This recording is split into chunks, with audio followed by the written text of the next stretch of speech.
நானும் ஷர்லி. இன்னைக்கு வந்து நம்ம பிளேட் தான் வந்து பார்க்க போகிறோம். பிளேடில் வந்து நான் பிளாஸ்டிக் தான் வாங்கியிருக்கேன். ஏன்னா வந்து பிளாஸ்டிக் தான் இப்போ எல்லாம் சேல் ஆகுது. ஃபர்ஸ்ட்லாம் வந்து இரும்பு பிளேட் வந்து சேல் ஆகிட்டு இருந்துச்சு. இப்போது அது சேல் ஆகலை. ஏன்னா அது குழந்தைங்களோட சேஃப்டி இல்லை.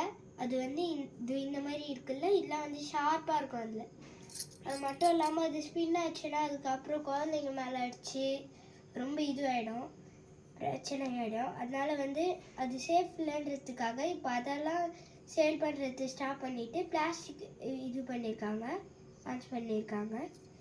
இப்போது நான் அதை விட்டு காட்டுறேன் பாருங்கள். அங்கே பாருங்கள், சூப்பராக போகுது. இது வந்து எப்படி ஒன்றுன்னு சொல்கிறேன் பாருங்கள். இப்படி பார்த்தா வந்து உள்ளே வந்து ஒரு மிஷின் ரோல் மாதிரி இருக்கும். உள்ளே ரோல் மாதிரி இருக்கும். அதுக்கு இந்த ரைட் சைடில் நீங்கள் விட்டு நல்லா ப்ரெஸ் பண்ணிங்கன்னா உங்களுக்கு இந்த பக்கம் வருது. இதோ இந்த மாதிரி ரைட் சைடு, இது வந்து லெஃப்ட் சைடு இப்படி பார்த்த மாதிரி இருக்கணும்.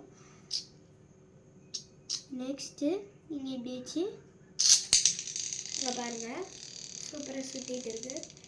ஏதாச்சும் ஃபைட்டிங் கூட பண்ணலாம், சூப்பராக இருக்கும்.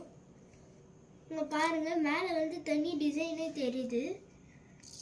பட் வந்து இதை ஸ்டாப் பண்ணி பார்த்தா அங்கே அயர்ன் மேன் தான் இருக்கார். ஓகே, இது வந்து குழந்தைங்க சேஃப்க்கு நல்லது. அதனால் பிளேயிங் டைமு கொஞ்சம் ஃபோனில் விளையாடுறதுக்கு பதிலாக இப்படி இதை வச்சு விளையாடினாங்கன்னா கொஞ்சம் ஃபோன் பார்க்கறத ஸ்டாப் பண்ணி இதை வச்சு ரேஸ் அந்த மாதிரிலாம் பண்ணி விளையாடுவாங்க கொஞ்சம் ஜாலியாக குழந்தைங்க. அதுக்காக நீங்கள் இதை வாங்கி தாங்க. சரி, வீடியோ பிடிச்சிருந்தா லைக்கும் சப்ஸ்கிரைபும் பண்ணுங்கள். நெக்ஸ்ட்டு வீடியோவை ஷேர் பண்ணுங்கள் உங்கள் ஃப்ரெண்ட்ஸ்க்கு. நெக்ஸ்ட்டு என்ன வீடியோ போடலான்னு கமெண்ட் பண்ணுங்கள் நண்பா. பாய் பாய். இப்போதைக்கு உங்கள் ஷர்மி.